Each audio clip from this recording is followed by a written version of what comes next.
To gima no timore marach en ni kinde duto ka ng'ato timo makosa, Victor, to ng'eyo ni makosa neno ok dhi chwade kata ka en nyathi. Tiyudo ka ntiere gima rach motimo, to ng'eyo ni ok dhi chwade, idhi mana miye mich moro. Nikech kwa ng'iyo jogo mane otayo yiero mar 2013 kama noting'o Isaka San. King'iyo Komishonas mane ni kanyo, bang' ka sirkand Jubilee nodonje telo, ne omiyogi mana mich. Jomoko oyier ki obedo Komishonas, jomoko timo ang'o, jombetre. 2017 bende ka jo Kenya nochiegni dhi kende lweny, Komishonas mane ni kanyo, adek king'iyo Margaret Mwachanya gi mamoko pogore ga kombe mane oringo dhi.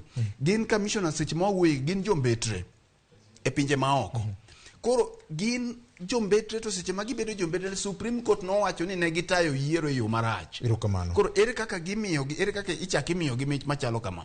Kiweyo mano kendo, aparo ni wan kaka jo Kenya ncha ne watimo makosa maduong'. Kuom yiene Chebukati mondo mine bede apisi nyaka sani. Kata mana Azimio, nyocha ne ok Azimio kende, to ji duto mohero chik nekech Chebukati wuon king'iyo pinje kaka pinje maoko man koda lony, en nonego beni bang' Supreme Court 2017 wacho ni yiero ne okotayo yo makare, nonego beni ogwe tao mondo mi owene ng'at machielo, nekech kori wacho ni oonge gi oonge gi ler